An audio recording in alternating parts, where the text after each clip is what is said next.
everyone. Good afternoon, good evening, everyone. I'm very happy and very pleased that we can welcome Frank Fischer this evening in our AIRE seminar series. We've been trying for a long time to organize this session, postponed several times because of the COVID crisis, but we're finally here and making it happen.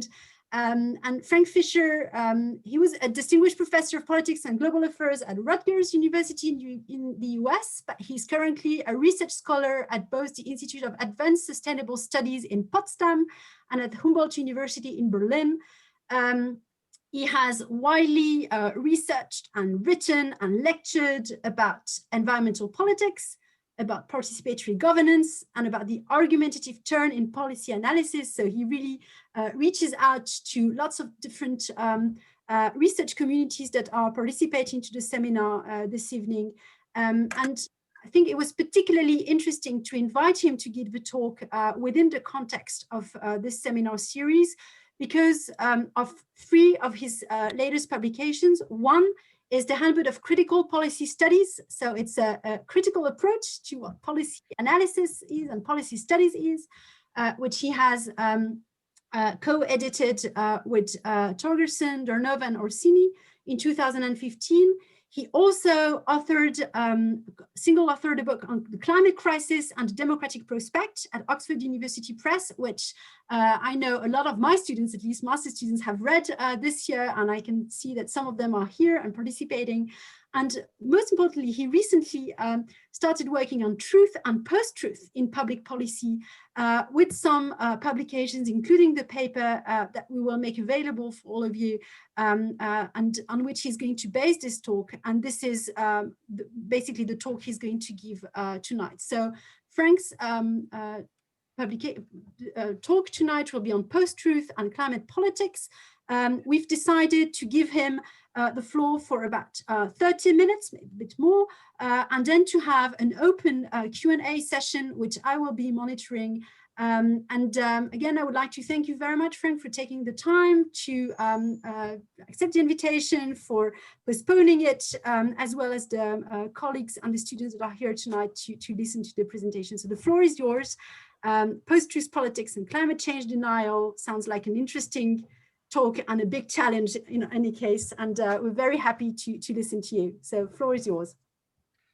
Thank you, Charlotte, and thank all of you for inviting me, making this possible.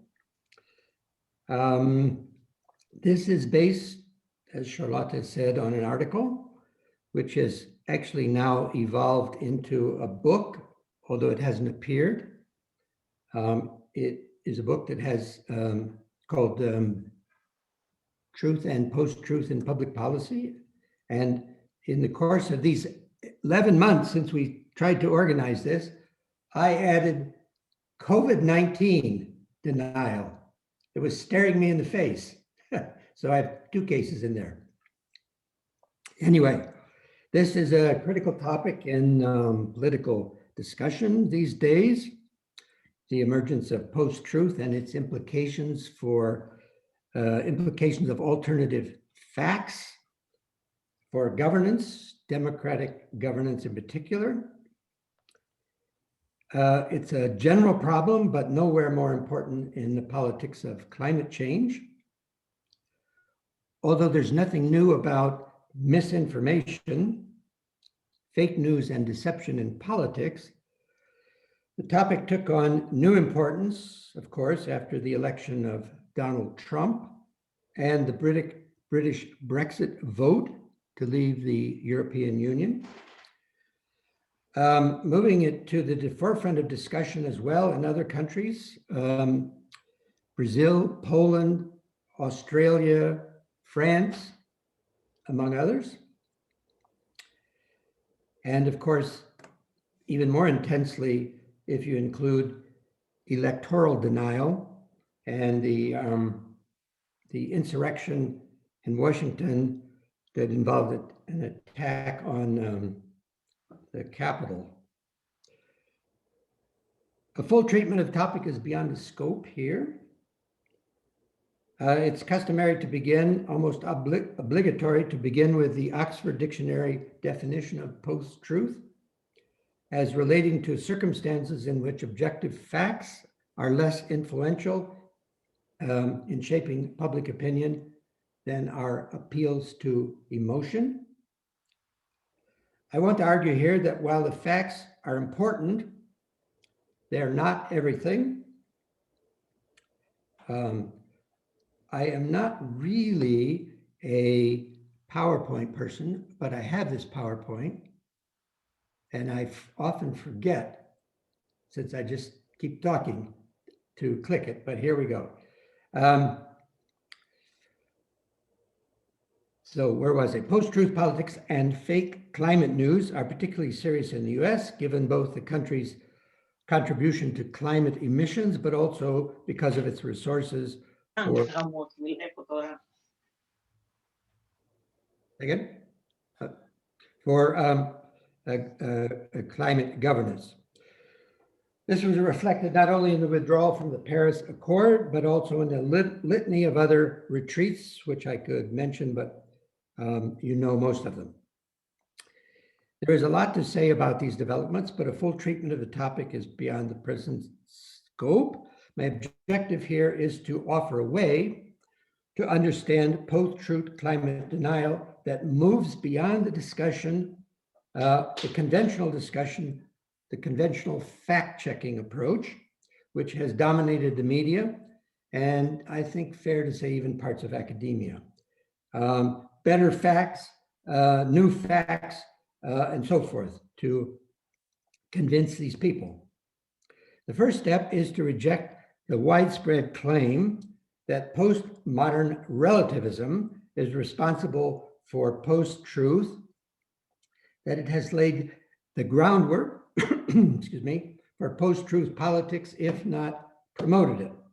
Academics and journalists in book after book have portrayed postmodernism as creating such a widespread degree of doubt about the nature of knowledge and truth that it is seen to have facilitated, if not given rise to post-truth politics.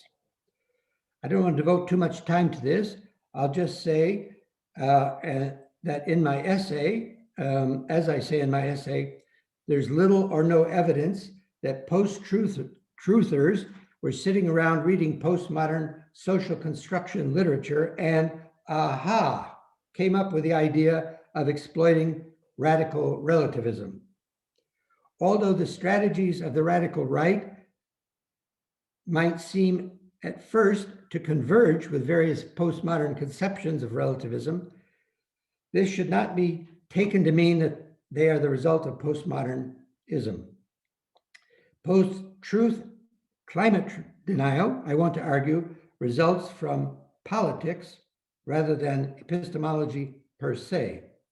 The radical right could and did discover its own form of radical relativism in the same place that postmodernism did, namely the social and political conflicts unleashed in Western society since the 1990s.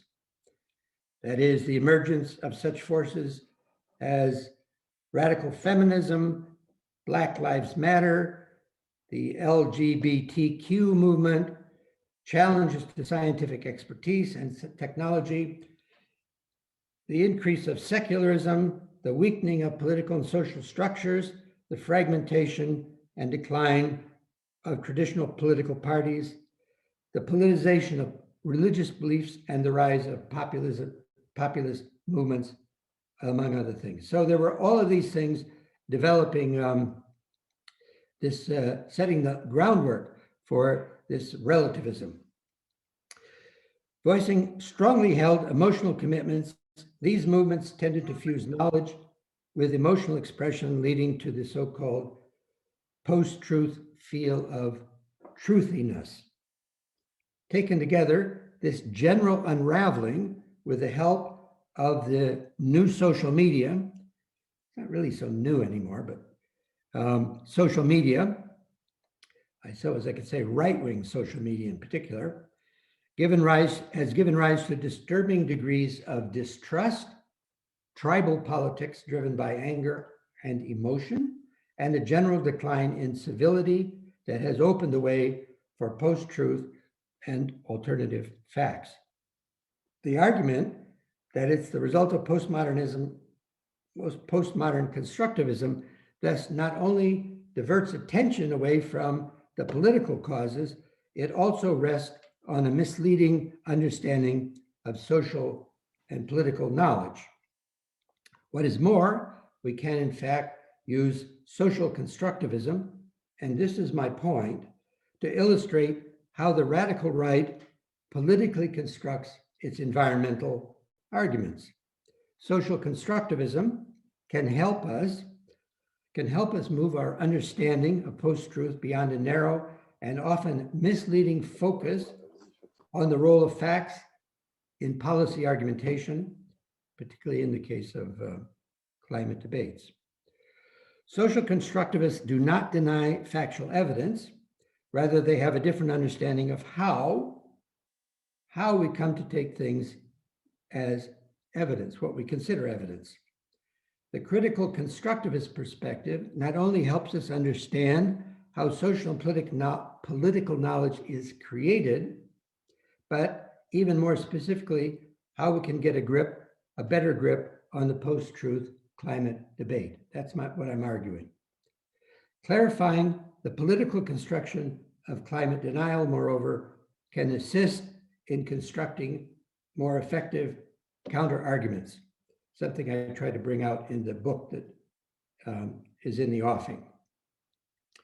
Of particular importance, we can also recognize that while the climate deniers' rejection of the IPCC's evidence is wrong-headed, it is too simple to write it off as nothing more than irrational ignorance.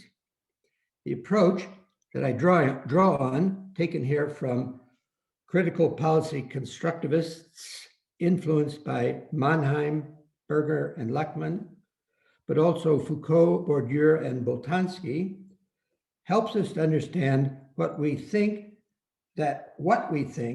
is never neutral, and that our thoughts are always embedded in deeper social meanings constitutive of the social world. It is important also to note that Peter Berger, of famed social construction of reality, was a conservative sociologist who argued that, contrary to the critics, social constructivism does not point to a particular political conclusion, left or right, and need not have anything to do with postmodernism. Moreover, the approach implies not only to the social sciences, but the hard sciences as well, physical and natural science as the product of a community of inquirers is in part socially constructed, which is not to say it has no empirical validity, that science has no empirical validity, but we need to understand it in a particular way. Deniers cleverly play with this social dimension, though politically rather than theoretically. Consider the way they reject the IPCC data on warming. They argue that the evidence is based on opinion and thus not a proven truth.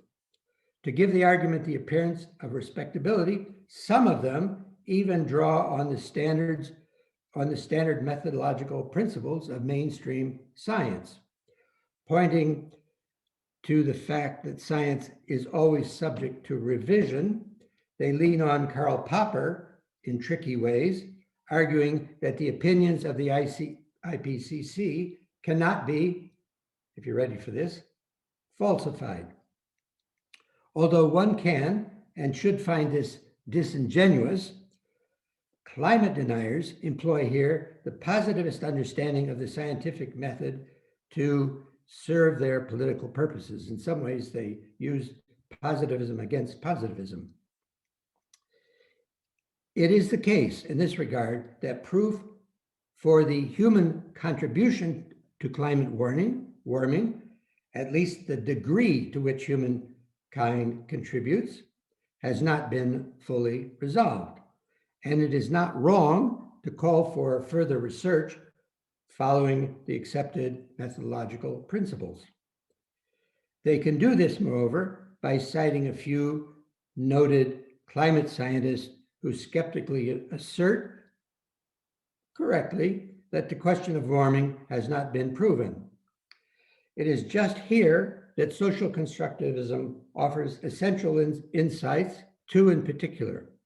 First, for the social constructivist theory of scientific knowledge, that which is taken to be knowledge at any point in time is always a matter of consensus, albeit a scientific consensus among qualified, knowledgeable members of the relevant community, but nonetheless a consensus.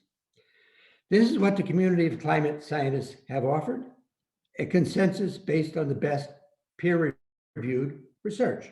Indeed, this is just what social constructivists expect them to do. It can, in fact, be seen as support for the theory. Many deniers have rather insidiously turned their attention to the social dimension involved in creating this consensus. Not only, there's no other case that illustrated this better than the infamous hacking of the email accounts of climate researchers at East Anglia University in the UK. To the great embarrassment of the climate science community in 2009, the deniers were able to point to some 5,000 hacked emails stolen from the leading climate researchers. In some cases, in some of these emails, leading researchers spoke of the need to organize and present the climate data in the strongest possible terms, even of spinning the message, it's in the emails, just ahead of the Copenhagen Environmental Summit.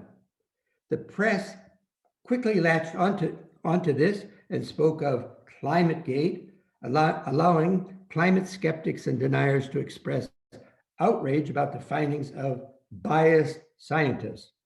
All of this, to be sure, proved to be more than a little awkward for the scientists involved, leading to investigations by the university. But again, what it actually did was confirm the social constructivist understanding of the scientific work. The scientific community was seen, somewhat embarrassingly, out in the open, thanks to the emails, to be a social group, that is, made up of scientists with opinions. This did not, as claimed, refute the data as such. It only illustrated the human dimension of an epistemic community, as well as illustrate the strategic nature of the argumentative process when science is employed in political decision-making. I Googled this and saw that the BBC has a report on this 10 years later, and they find that the same arguments are going on, although they shift a little bit with the debates. That is, they're still saying this is a bunch of liberal scientists who are pushing their own point of view. Which brings me to the second point. The strategic nature of the process involves a form of socio-political translation. When scientific knowledge or facts in general are employed in political policy processes, they never stand alone. They are attached to social meanings, or the other way around. And social meanings are attached to them. Meanings have to be attached to the numbers. Numbers do not inherently carry their own narrative meanings. This assignment of meaning determines how different groups politically orient themselves to such factual information in political struggles, which is the essence of politics. We can see this in the policy arguments related to both mainstream IPCC data and the counter arguments of the climate deniers. Taking the case of IPCC, although the findings are generally presented in terms of relatively straightforward numbers about degrees of warming, the numbers carry a political message when they enter the policy debates. In contrast to the school of environmental theorists who've argued that prominent climate scientists constituted an epistemic community that produced a scientific consensus capable of persuading the international political community to put climate-related action on the political agenda, a closer look shows that these scientists did more than just marshal data. They did politicize it by framing it subtly, but nonetheless framing it as an issue of environmental security and human survival.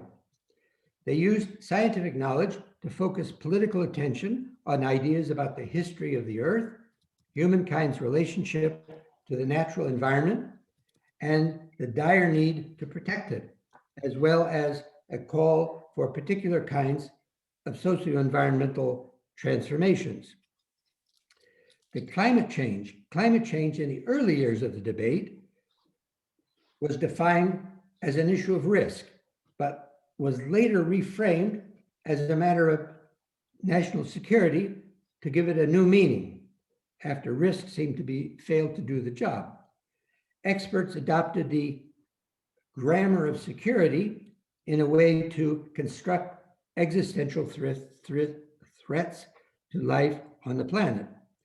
That is, the data was implicitly translated into a form of political knowledge that sought to portray the numbers as showing a specific existential threat to humanity. Now, most of us actually accept this view, many of us, so we don't really quite see this. We just take that as, that's our own version of taken for granted. But in fact, it misses the translation. Climate change expertise was thus as much a matter about how to get the issue on the political agenda as it was to collect relevant numbers presented as facts that needed to be confronted. And you'll recall it took a long time to get climate change on the agenda. It is in just this sense that climate deniers are not entirely wrong to argue that the appeal to climate science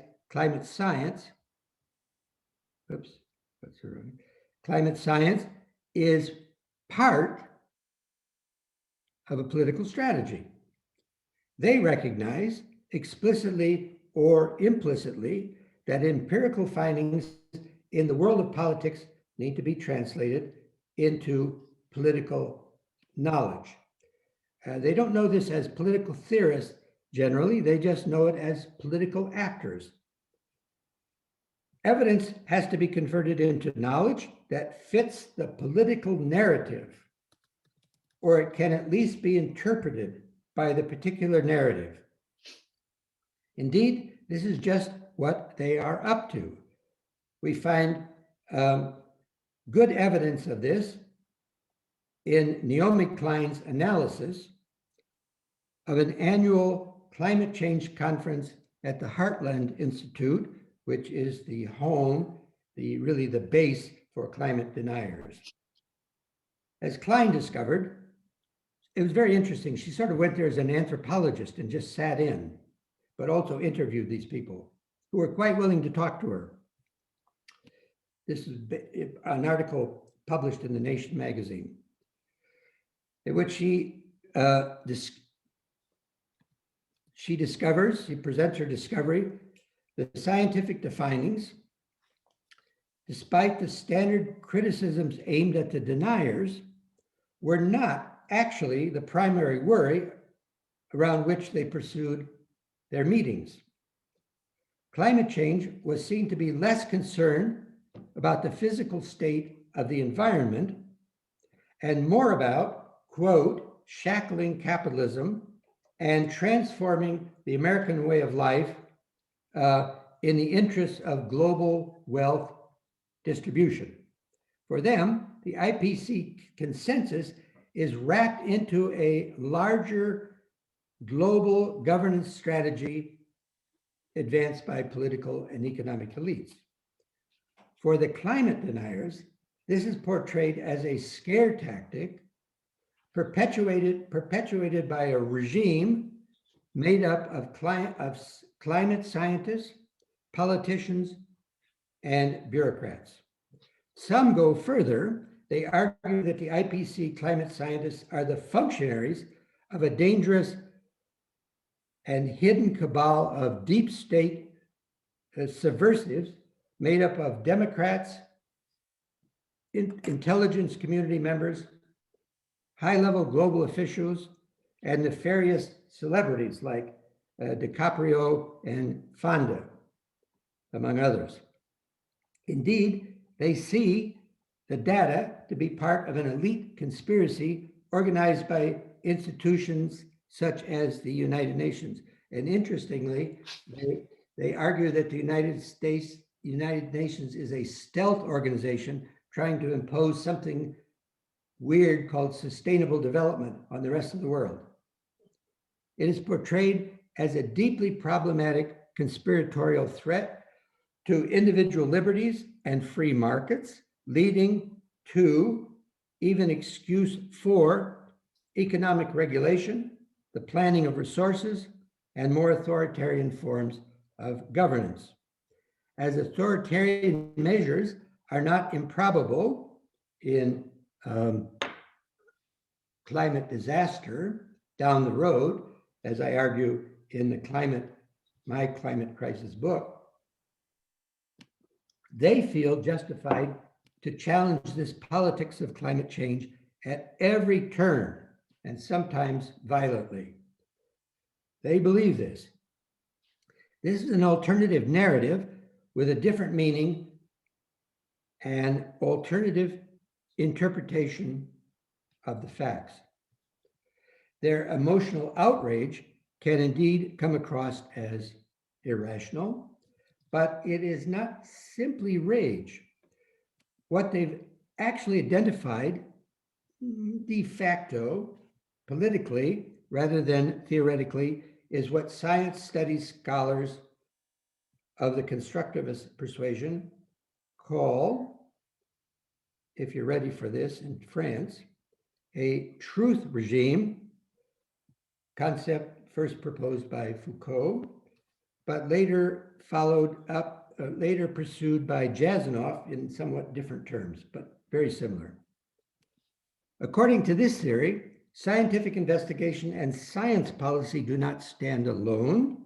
Rather, they are part of a regime of truth constructed by a state that fuses knowledge with sets of goals, norms, and institutions. A truth regime, in Foucault's words, constitutes a general politics of truth, which specifies the kinds of discourses that are accepted and turned into the carriers of what is taken to be truth, the mechanisms that enable people to differentiate truth from false claims, the ways in which truth claims are legitimated and sanctioned, the procedures and techniques given value in the quest for truth, and the standing of those people, those responsible for declaring what constitutes as truth. Without using this language, these are actually the sorts of questions that the deniers raise about what they see to be an elite hegemonic conspiracy. It's just a right-wing rather than a left-wing critique of a truth regime. Climate deniers believe that the elites of the truth regime have attached their own narratives to the IPCC numbers. The deniers correctly argue that other meanings can be attached to the research, and this is what they seek to do, to offer a counter-narrative. This counter-narrative is not built on the numbers, but rather the social and political consequences that follow from the numbers. For them, these are the alternative facts. They correctly recognize that the societal implications are big, but the discussion of them is never prioritized and never fully considered openly in the public media. That is, the need for a planned society, greater role for experts, restraints on individual freedom, and the like. This means, I'm arguing, that no amount of fact-checking, science education, or media reform will bring this discursive struggle. Oh, so see, I did it. I forgot everything, but I'll come back to it. Will bring no amount of science education will bring this discursive struggle to an end. The point here is that one side does this. The point here is not that one side does this and the other does not. Rather, it has to do with the nature of political knowledge and its social construction. In the throes of political struggle, to borrow from Alistair McIntyre, the story attached to the findings becomes more important than the policy and the relevant data. This is where we need to rethink, reconstruct policy inquiry, where policy science has adopted a narrow empirical positivist approach.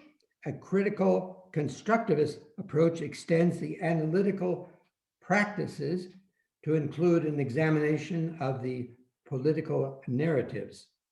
Toward this end, one of the important developments in critical policy studies has been the focus on the interpretive methods of narrative policy analysis. Rather than just storytelling, the emphasis needs to be on how empirical findings are interpreted in competing narratives, how they carry and convey emotional commitments, the way narratives give meaning to the findings for the different actors, and thus govern the translation of the findings into political knowledge. In addition to what the empirical findings mean for the policy narratives, the task needs to include drawing out the social and political consequences of the narratives and their embedded factual information. More challenging, but extremely important, is the need to understand the way these narratives carry and express emotions.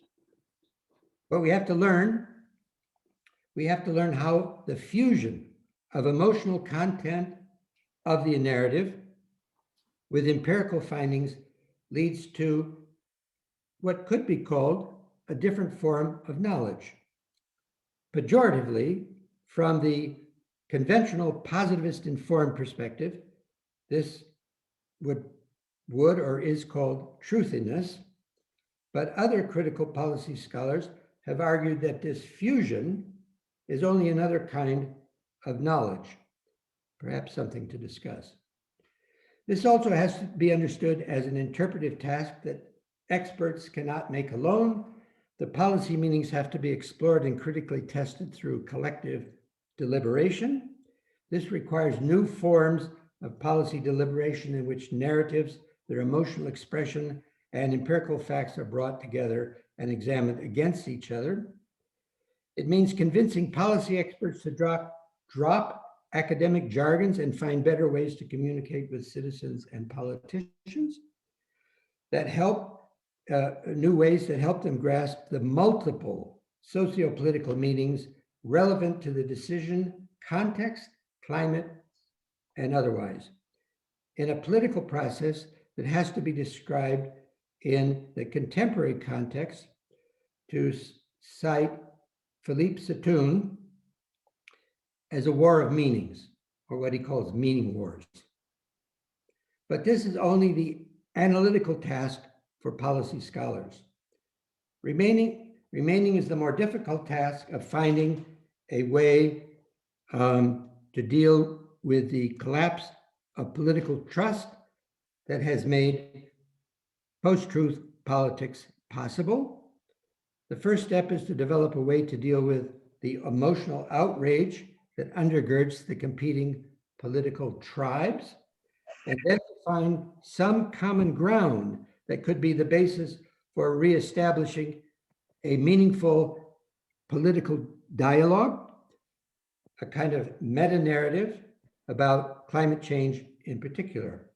One possibility could be a discussion about democracy and authoritarianism, but this would depend on the degree to which they would be honestly entered into a discussion about this, because they argue for freedom, often means market freedom, and the left or even the liberals want to protect freedom. So the question of debating what freedom means in this context could become an interesting bridge between the two.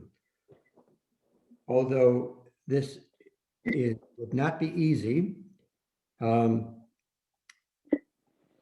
is a challenge for another discussion.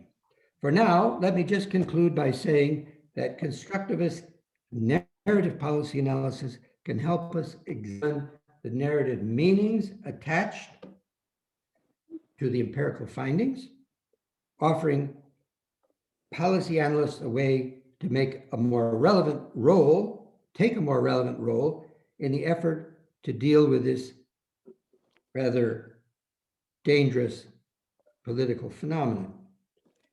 It is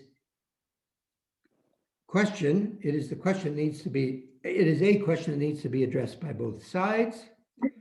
Without this, there's little chance of finding a political way to deal with global warming. Certainly not before it's too late. Now, I said I would, and I proved that I would forget these slides because I'm not really a PowerPoint presenter, but but as a way of conclusion, let me just go through.